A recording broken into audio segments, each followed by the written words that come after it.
Ang pinakamahalaga at ang pinakaimportante na bisita na nakikilahok at nandito ngayon nakasama natin, kayo po ang mga beneficiary ng Presidential Assistance Program.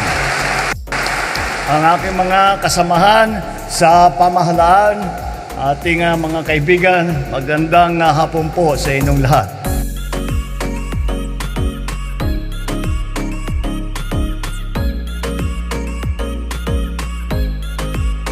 Sa araw na ito, ating binibigyang pansin ang naging epekto ng El Nino sa buhay ng ating mga magsasaka, mangingisda at ang kanilang pamilya.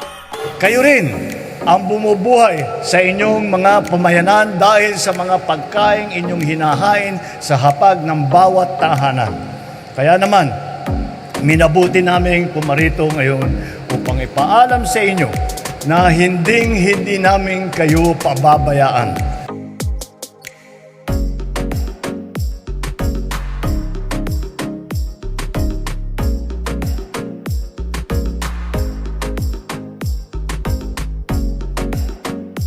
In one of his last speeches, and before he died on June 10, 3 years ago, Governor Douglas Caga said that he has accepted God's plan for his life, that he did not know what's next for him, and that his life was filled with failures and glories, sadness and joy. Sabi din niya na sa kadaluha may tagumpay. For every tear, a victory. Actually, this is the book on the life of President Ferdinand Marcos. Governor Dodo said that no one can parallel the life of the former president. Pasensya na po kung nabanggit ko ito. Subalit, when Mark and I watched you deliver your speech during the Shangri-La Dialogue in Singapore, Mark had goosebumps. Tumayo ang kanyang balahibo and told me, "Mama, it's like I'm watching Ferdinand Marcos speaking at the White House lawn in the front of President Reagan." Mr. President, maraming salamat po. Napakahusay at napakalinaw po ng mensahe nyo para sa buong mundo tungkol sa usapin ng West Philippine Sea. My salute to you, sir. Sana po, wag po kayong magsawa sa amin, Mr. President. And Sap Anton, sana wag kang makulitan kang Mark. Naglalambing lamang siya sa kanyang kaibigan. On this note, sir, on behalf of all Dabsuranon, welcome back, Mr. President, to our maanyag na paraiso, Davao del Sur. Lahat po ng aming ginagawa ay hindi namin kayang gawin. Lahat ng aming nais gawin, hindi namin mapaparating sa taong bayan kung hindi po maganda ang tulungan at ang ugnayan ng national government po at saka ng mga local government. Ang kagawaran ng agrikultura ay kasalukuyan nagsisikap sa pagtustos ng patubig sa mga taniman, sa paggamit ng tinatawag, meron po tayo mga na-develop na bagong teknik ng pagsaka. Isa doon ang alternate wetting and drying technology na napakaganda ang naging resulta sa ibang lugar sa Pilipinas. Nakakaabot, sinasabi nila, yung irrigated areas, pag ginamit itong wet and dry technique, ay umaabot daw sila hanggang 12 tons. Yung pinakamalaki, 14 tons per hectare ang kanilang inaani. Kaya dadalhin po natin, tuturuan po natin ang ating magsasaka. Kasabay niyan ang patubig para maging malaki ang ani natin, mas maganda ang magiging kabuhayan ng ating magsasaka. Ngayon, magbibigay din ang DA ng hybrid rice seed processing facility na kinabibilangan ng warehouse at 4 na unit na recirculating dryer. 1 unit ng combine harvester, 2 unit ng farm tractor na may implement, 2 unit ng truck, at 1 unit ng seed cleaner sa ilalim ng DA Rice Program. Sa ilalim naman Sa ilalim naman ng corn program, magbibigay din kami ng 3 unit ng mechanical corn husker sheller. Ito, lahat po itong mga makinaryang ito ay binibigay po natin sa ating mga magsasaka upang hindi na para yung inyong inaani ay kaya ninyo i-process mula sa inyo ay hindi na dadaan kung saan processing. Ito'y diretso na sa merkado. Kaya wala ng middleman. Kaya lahat ng kita doon sa produktong yun ay pupunta sa nagsaka para doon sa produktong yun.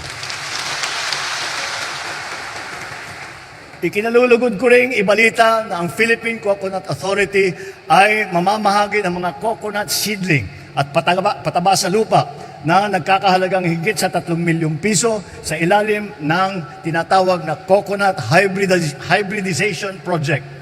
Para naman sa ating mga magsasakang tuluyan na nasira ang mga pananim, hindi po namin kayo nakakalimutan.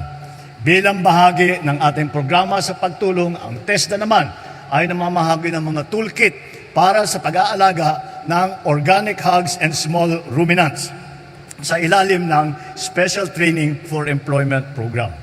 Maglalaan din sila ng allowance na nagkakahalagang higit 2,000 piso bawat isa sa 25 trainee ng organic agricultural production.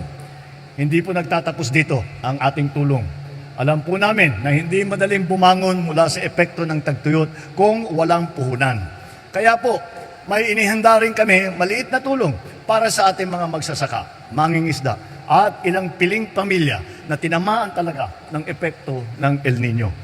Halos 60 milyong piso ang nakalaan sa pamamahagi ng tulong ng mga magsasaka, mangingisda, at inyong pamilya dito sa Davao Region sa ilalim ng Presidential Assistance for Farmers, Fisherfolk, and Families. Ito po ay galing po sa Office of the President.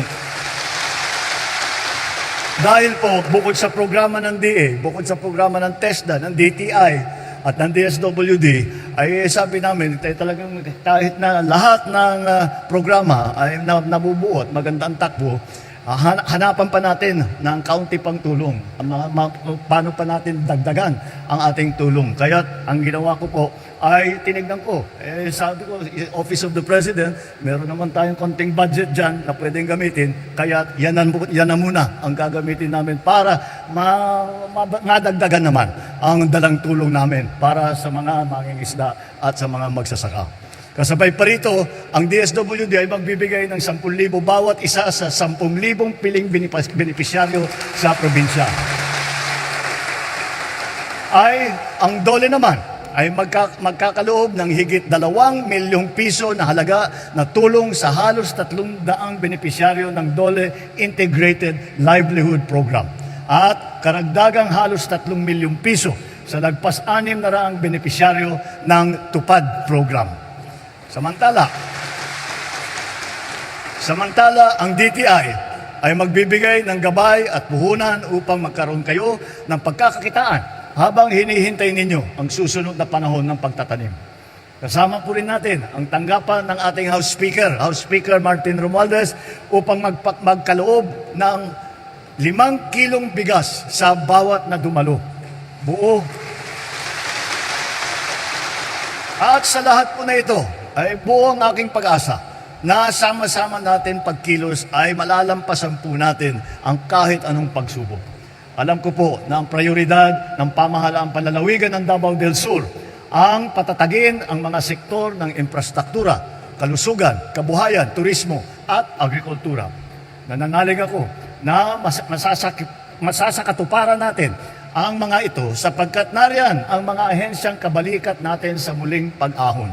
Sa katunayan po, pangunguna ng DPWH, kasalukuyan natin tinatapos ang ilang proyekto tulad ng Matanao, Kiblawan, Padada Road at ang junction Mati-Aurora Bypass Road.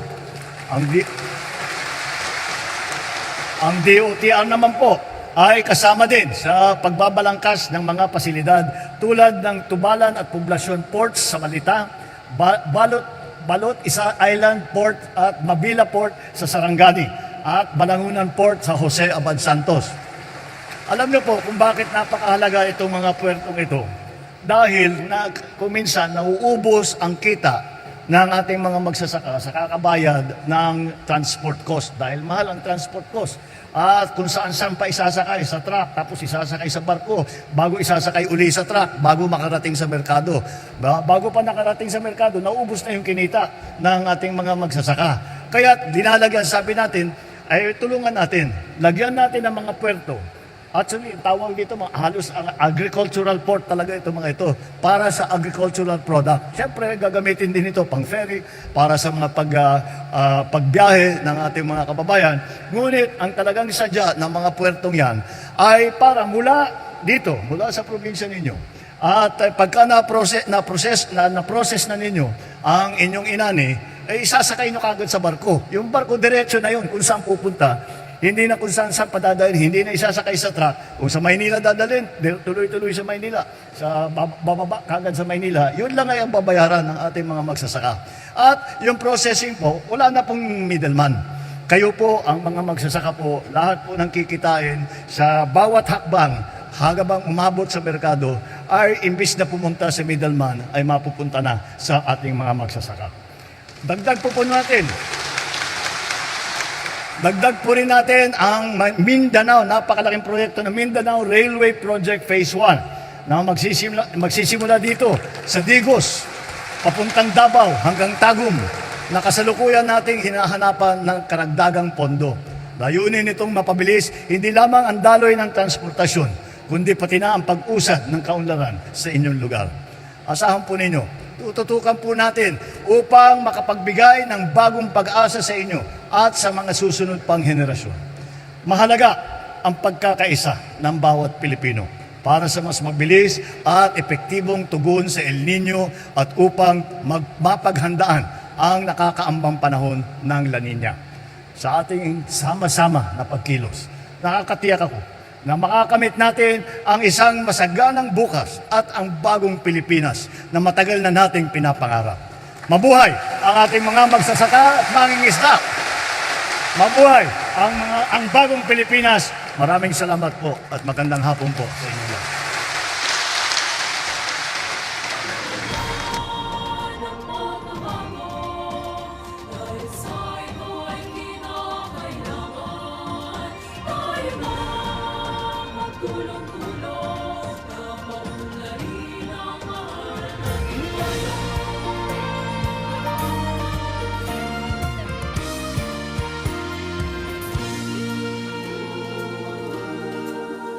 Panahon na ng pagbabago, dahil sa ito ay kinakailangan